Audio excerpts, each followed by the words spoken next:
بسم اللہ الرحمن الرحیم۔ السلام علیکم ورحمۃ وبرکاتہ۔ ناظرین، آج کی اس ویڈیو میں بیوہ خاتون کے احکام اور اس کے مسائل کے حوالے سے ہم تفصیلی بات کریں گے۔ امید کرتے ہیں کہ آپ ویڈیو کو آخر تک ضرور دیکھیں گے۔ ناظرین، بیوہ اس خاتون کو کہتے ہیں جس کا شوہر وفات پا جائے۔ ایسی خاتون کے لیے شوہر کی وفات بڑا صبر آزما مرحلہ ہوتا ہے۔ ایک طرف والدین کا گھر چھوٹ چکا ہوتا ہے، یعنی ان کی معاشی کفالت سے آزاد ہو کر شوہر کی کفالت میں آ چکی ہوتی ہے۔ دوسری طرف زندگی کی تنہائی، بچوں کی پرورش اور پرداخت اور گھر کے اخراجات جیسے اہم مسائل اس کے سامنے ہوتے ہیں۔ ایسے صبر آزما مرحلے میں اولین وقت پر صبر کرنے والی عورتوں کو اللہ کی طرف سے اجر و ثواب ملتا ہے۔ بخاری شریف میں ایک عورت کا کسی قریبی کی وفات پر رونے کا ذکر ملتا ہے۔ مسلم شریف میں بچے کی وفات پر رونے کا ذکر ہے۔ حضرت انس بن مالک رضی اللہ تعالی عنہ بیان کرتے ہیں کہ نبی کریم صلی اللہ علیہ وآلہ وسلم کا گزر ایک عورت پر ہوا جو قبر پر بیٹھی ہوئی رو رہی تھی۔ آپ صلی اللہ علیہ وآلہ وسلم نے فرمایا کہ اللہ سے ڈر اور صبر کر۔ وہ بولی، جاؤ جی پرے ہٹو، یہ مصیبت تم پر پڑی ہوتی تو پتہ چلتا۔ وہ آپ صلی اللہ علیہ وآلہ وسلم کو پہچان نہ سکی تھی۔ پھر جب لوگوں نے اسے بتایا کہ یہ نبی کریم صلی اللہ علیہ وآلہ وسلم تھے تو اب وہ گھبرا کر حضور صلی اللہ علیہ وآلہ وسلم کے دروازے پر پہنچی۔ وہاں اسے کوئی دربان نہ ملا۔ پھر اس نے کہا کہ میں آپ کو پہچان نہ سکی تھی، معاف فرمائیے۔ تو آپ صلی اللہ علیہ وآلہ وسلم نے فرمایا کہ صبر تو جب صدمہ شروع ہو اس وقت کرنا چاہیے۔ جو اللہ کی طرف سے فیصلہ ہو جاتا ہے وہ ہو کر رہتا ہے، اسے کوئی ٹالنے والا نہیں۔ ایک مومن کو اچھی بری تقدیر پر ایمان لانا ہے اور آنے والی مصائب و مشکلات پر صبر کرنا ہے۔ اور مذکورہ حدیث سے ہم نے جان لیا کہ صبر بعد میں نہیں، مصیبت کے نزول کے وقت ہی کرنا ہے۔ وفات پر یا نزول بلا پر آنکھوں سے آنسو نہ جائے، بے اختیار رونا آ جائے، اس میں کوئی حرج نہیں ہے، مگر قصداً پھوٹ پھوٹ کر دیر تک روتے رہنا، آہو بکا کرتے رہنا، زبان سے برے کلمے نکالتے رہنا اور نامناسب کام کرنے سے صبر کا اجر ضائع ہو جائے گا۔ میت کی بیوہ یا اس کے کسی رشتہ دار کو میت کے پاس جزا فضا کرنے کی ممانعت ہے۔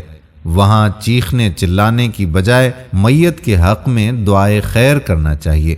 ابو سلمہ رضی اللہ تعالی عنہ کی وفات کے وقت ان کے گھر والے چیخنے چلانے لگے تو آپ صلی اللہ علیہ وآلہ وسلم نے فرمایا، اپنے لیے بد دعائیں مت کرو بلکہ اچھے بول بولو، کیونکہ جو تم کہتے ہو اس پر فرشتے آمین کہتے ہیں۔ پھر آپ صلی اللہ علیہ وآلہ وسلم نے بطور دعا فرمایا کہ اے اللہ، ابو سلمہ کی بخشش فرما، ہدایت یافتہ لوگوں کے ساتھ اس کے درجات بلند کر اور اس کے پیچھے رہ جانے والوں میں تو ہی اس کا خلیفہ بن، اور اے رب العالمین ہماری اور اس کی مغفرت فرما۔ اے اللہ، اس کی قبر کو فراغ اور روشن کر دے۔ ایسے وقت میں سماج کے دوسرے افراد کو چاہیے کہ وہ بیوہ کو دلاسا دے اور اس کی تعزیت کرے، اور اگر سماج میں مجبور اور لاچار قسم کی بیواہیں ہوں تو سماج کے ذمہ دار طبقوں کی ذمہ داری ہے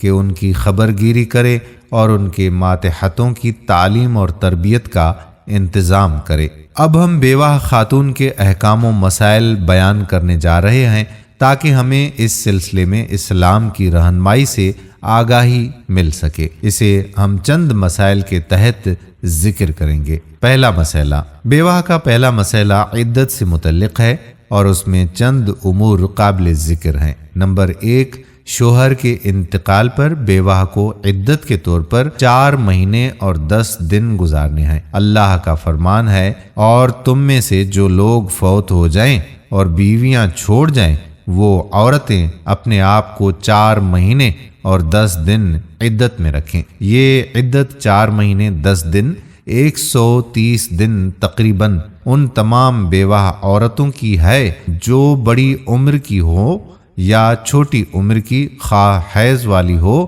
یا غیر حیض والی، اور مدخولہ یا غیر مدخولہ، البتہ اگر حاملہ ہے تو پھر عدت وضع حمل ہوگی، یعنی عورت حمل وضع کرتے ہی عدت پوری ہو جائے گی، جیسا کہ اللہ تعالیٰ کا فرمان ہے سورہ طلاق آیت نمبر 4، اور حمل والیوں کی عدت ان کا وضع حمل ہے۔ نمبر 2، عدت کی شروعات اس دن سے ہوگی جب شوہر کی وفات ہوئی ہو۔ اگر کسی بیوہ کو کچھ دن تاخیر سے شوہر کی وفات کی خبر ملتی ہے تو بھی عدت کی شروعات اسی دن سے مانی جائے گی جب وفات ہوئی ہو، یعنی انجانے میں گزرے ایام بھی عدت میں شمار کیے جائیں گے، اور اس درمیان عورت سے لا علمی میں زینت کی چیز استعمال کرنے یا باہر نکلنے کی وجہ سے وہ معذور ہے۔ نمبر 3، اس میں ایک اہم مسئلہ یہ بھی ہے کہ بیوہ اپنی عدت کہاں گزارے، تو اس کا جواب یہ ہے کہ بیوہ عورت اس جگہ عدت گزارے گی جہاں شوہر کا انتقال ہوا ہے۔ بیوہ کے لیے نبی کریم صلی اللہ علیہ وآلہ وسلم کا فرمان ہے کہ تم اپنے اس گھر میں عدت بسر کرو جہاں تمہیں اپنے خاوند کی موت کی خبر ملی تھی، حتیٰ کہ کتاب اللہ کی بیان کی ہوئی مدت پوری ہو جائے۔ نمبر 4، اگر شوہر نے طلاق رجعی دی تھی، یعنی ایسی طلاق جس میں شوہر کو رجوع کا اختیار ہوتا ہے، وہ پہلی اور دوسری طلاق ہے، اور دوران عدت شوہر کی وفات ہو گئی، تو ایسی متعلقہ رجعیہ کو 4 مہینے 10 دن بطور عدت گزارنے ہیں۔ ہاں، اگر شوہر نے تیسری طلاق دے دی یا طلاق رجعی کی عدت ختم ہو گئی، پھر شوہر کا انتقال ہوا، تو اسے وفات کی عدت نہیں گزارنی ہے کیونکہ شوہر سے جدا ہو چکی ہے۔ نمبر 5، عدت کے دوران سفر کرنا منع ہے، اس لیے حج و عمرہ کا سفر ہو یا تفریح کا سفر یا بلا ضرورت سفر، گھر سے باہر نکلنا ہو، یہ سب بیوہ کے لیے دوران عدت ممنوع ہے، لیکن وہ ضرورت کے تحت سفر کر سکتی ہے۔ مثلا شوہر کے گھر عدت گزارنا مامون نہ ہو یا دوسرے کا گھر ہو تو مامون و مناسب جگہ منتقل ہو کر عدت گزار سکتی ہے۔ اسی طرح کوئی ضرورت کی چیز لا دینے والا نہ ہو تو خود سے باہر نکل کر اشیاء ضروریہ خرید سکتی ہے، اور اگر بیمار پڑ جائے تو علاج کی غرض سے بھی گھر سے نکل سکتی ہے، یعنی بیوہ کے لیے دوران عدت ضرورت کے تحت باہر جانا جائز ہے۔ ایک اور بات اہم ہے کہ اگر عورت سفر پر ہو اور ابھی دور نہیں گئی ہو، وہاں شوہر کی وفات کی خبر ملے تو سفر سے لوٹ جائے اور شوہر کے گھر عدت گزارے، لیکن سفر ضروری ہو اور منزل کے قریب پہنچ گئی ہو، مثلا حج یا عمرہ کا سفر، تو اپنا حج اور عمرہ مکمل کر لے۔ اب دوسرے مسئلے کی بات کرتے ہیں۔ بیوہ کے لیے جہاں 4 ماہ 10 دن عدت گزارنا ہے، وہیں اس کے لیے ان دنوں سوگ منانے کا بھی حکم ہوا ہے۔ نبی صلی اللہ علیہ وآلہ وسلم کا فرمان عالی شان ہے کہ کسی عورت کے لیے جو اللہ اور آخرت کے دن پر ایمان رکھتی ہو، یہ جائز نہیں کہ کسی میت پر 3 دن سے زیادہ سوگ منائے۔ صرف شوہر کے لیے 4 مہینے 10 دن کا سوگ ہے۔ اب ہمیں جاننا یہ ہے کہ سوگ منانے کا اسلامی طریقہ کیا ہے۔ سوگ میں زینت اور بناؤ سنگھار کی چیزیں استعمال کرنا منع ہے۔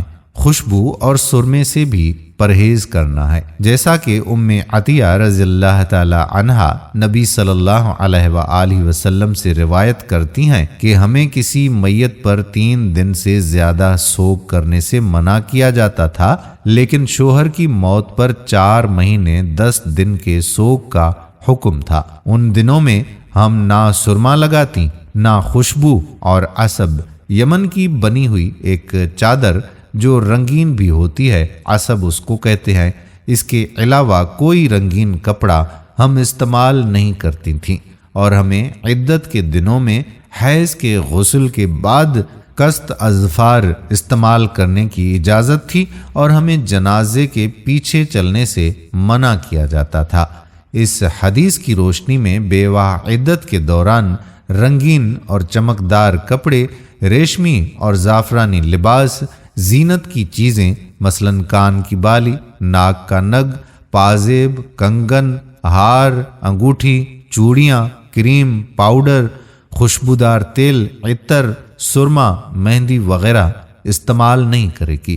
حیض سے پاکی پر معمولی مقدار میں بخور وغیرہ استعمال کر سکتی ہے اور دوا کے طور پر سرما بھی استعمال کر سکتی ہے، مگر صرف رات میں۔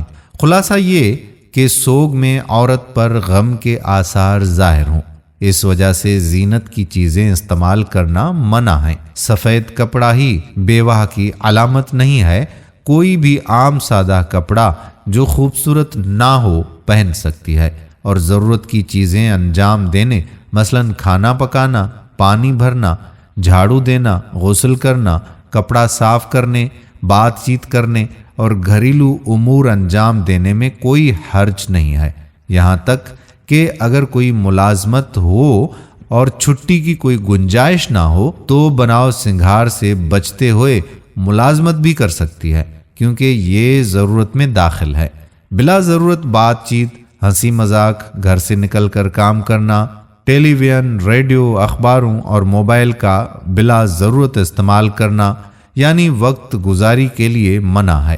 خالی وقت میں قرآن پاک کی تلاوت کرے، ذکر و اذکار کرے، دعا و استغفار اور کتب احادیث وغیرہ کا مطالعہ کر سکتی ہے۔ تیسرا مسئلہ، جب بیواہ کی عدت مکمل ہو جائے یعنی وہ بطور عدت 130 دن پورے کر لے تو جہاں چاہے دوسرے دیندار مرد سے شادی کر سکتی ہے، اس سے تنہائی کی حفاظت اور پاک دامنی نصیب ہوگی، نیز معاش کا مسئلہ بھی حل ہو جائے گا۔ سماج میں اولاد والی خاتون کا شادی کرنا معیوب مانا جاتا ہے، جو کہ سراسر غلط ہے۔ یہاں میں ان مردوں کو بھی مخاطب کرنا چاہتا ہوں جن کی بیوی کی وفات ہو گئی، وہ کسی بیوہ خاتون سے شادی کر کے اپنی اور اس کی زندگی بہتر بنا لیں۔ بیوہ سے کوئی ضروری نہیں ہے کہ شادی شدہ مرد ہی شادی کرے، غیر شادی شدہ مرد بھی شادی کر سکتا ہے۔ نبی کریم صلی اللہ علیہ وآلہ وسلم کا پہلا نکاح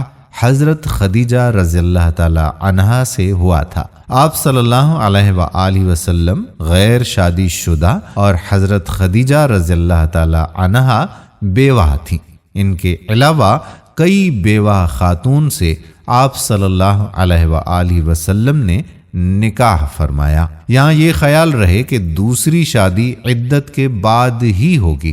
عدت کے دوران نکاح اور پیغام نکاح دونوں غلط ہے، اور یہ بھی یاد رہے کہ لڑکی باکرہ ہو یا سیبا، دونوں کو ولی کی اجازت لینی ہوگی۔ شیخ البانی رحمۃ اللہ علیہ نے صحیح ابن ماجہ 1537 کے تحت ذکر کیا ہے کہ نبی صلی اللہ علیہ وآلہ وسلم کا فرمان ہے کہ بغیر ولی کے نکاح نہیں ہے۔ اسی طرح صحیح ابو داؤد البانی رقم 2083 میں ہے کہ جس عورت نے اپنے ولی کی اجازت کے بغیر نکاح کیا اس کا نکاح باطل ہے۔ یہ بات آپ صلی اللہ علیہ وآلہ وسلم نے 3 بار کہی۔ چوتھا مسئلہ، شوہر کی وفات کے بعد اس کا چھوڑا ہوا مال اس کے وارثین میں تقسیم کیا جائے گا۔ وارثین میں بیوہ بھی داخل ہے۔ اگر بیوہ کو اولاد ہو تو کل مال کا 8واں حصہ ملے گا، لیکن اگر کوئی اولاد نہ ہو تو چوتھائی مال کا مستحق ہے۔ میت کی 1 سے زائد بیویاں ہوں تو 8واں یا چوتھائی حصے میں سے سب برابر برابر مال لیں گی۔ میراث اس بیوہ کو بھی ملے گا جس سے صرف عقد ہوا ہو اور شوہر نے دخول نہیں کیا ہو۔ اسی طرح مطلقہ رجیہ بھی میراث کا مستحق ہے۔ 5واں مسئلہ، بیوہ سے متعلق لوگوں میں کئی قسم کی غلط فہمیاں پائی جاتی ہیں، اس میں ان کا ازالہ کیا جاتا ہے۔ نمبر 1، عورتوں میں ایک خیال عام ہے کہ بیوہ کو لازماً سفید کپڑا ہی پہننا ہوگا۔ اسی عقیدے کے تحت بہت سی بیوہ خواتین جو دوسری شادی نہیں کرتی مرتے دم تک سفید لباس ہی لگاتی ہیں، جبکہ یہ خیال غلط ہے۔ کالا، ہرا، نیلا کوئی بھی سادہ لباس بیوہ عدت میں لگا سکتی ہے۔ نمبر 2، بیوہ کا مردوں سے بات کرنا یا موبائل ٹیلی فون سے رابطہ کرنا برا سمجھا جاتا ہے۔ یہ خیال بھی درست نہیں ہے۔ ہاں، بس ضرورت کی حد تک ہی بات کرے۔ نمبر 3، گھر میں بغیر چپل کے چلنا، چاندنی رات میں نکلنا یا ہفتے میں 1 سے زائد بار نہانا غلط تصور کیا جاتا ہے، جبکہ صحیح بات یہ ہے کہ بیوہ چپل وغیرہ چل سکتی ہے، چاندنی رات میں گھر کے آنگن یا چھت پہ ٹہل سکتی ہے اور جتنی بار نہانے کی ضرورت ہو نہا سکتی ہے۔ نہانے میں بغیر خوشبو کے صابن استعمال کرے۔ نمبر 4، عدت مکمل کرنے پر مخصوص طریقہ بھی کہیں کہیں رائج ہے، مثلا ضروری طور پر نہانا، ضروری طور پر خوشبو استعمال کرنا، لازماً خواتین میں زینت کا اظہار کرنا، یہ سب دین اسلام میں سے نہیں ہے، یعنی عدت مکمل کرنے کا کوئی مخصوص طریقہ نہیں ہے، اور نہ ہی یہ ضروری ہے کہ دوسروں کی جانکاری کے لیے لازماً زینت استعمال کرے۔ نمبر 5، بیوہ کو حقارت کی نظر سے دیکھنا یا اس کے شوہر کی وفات سے کسی قسم کی نحوست لینا بھی بے دینی اور بڑی جہالت ہے۔ نمبر 6، بیوہ سے شادی یا بیوہ کی شادی بھی نادانوں کی نظر میں غلط معلوم ہوتی ہے، حالانکہ شادی سکون، عفت، برکت، روزی اور بے حیائی سے حفاظت کا ذریعہ ہے۔ نمبر 7، ایک بھیانک غلط خیال یہ بھی عوام الناس میں منتشر ہے کہ شوہر کی وفات سے نکاح ٹوٹ جاتا ہے، اسی لیے میاں بیوی ایک دوسرے کے لیے اجنبی ہو جاتے ہیں، لہٰذا بیوی شوہر کو چھو نہیں سکتی، دیکھ نہیں سکتی، غسل نہیں دے سکتی۔ یہ ساری باتیں غلط ہیں۔ شوہر سے نکاح ٹوٹ جانے کی کوئی دلیل نہیں ملتی اور نہ ہی زوجین ایک دوسرے کے لیے اجنبی ہیں۔ وفات کے بعد بیوی شوہر کو دیکھ سکتی ہے، چھو بھی سکتی ہے اور نہلا بھی سکتی ہے۔ بیوہ سے متعلق یہ مختصر احکامات تھے جو آپ کی خدمت میں پیش کیے گئے۔ ان کی جانکاری دوسروں کو بھی دیں تاکہ لوگوں میں بیوہ کے دینی احکام عام ہوں اور لوگ جہالت سے بچ سکیں۔ امید کرتے ہیں کہ یہ ویڈیو آپ کے لیے فائدہ مند ثابت ہوئی ہوگی۔ یہ تحریر مقبول احمد سلفی صاحب کی تھی جو آپ کی خدمت میں پیش کی گئی۔ آنے والی ویڈیو تک آپ کا اپنا میزبان قادر بخش کلہوڑو آپ سے اجازت چاہتا ہے۔ اپنی دعاؤں میں رکھیے گا یاد۔ اللہ حافظ۔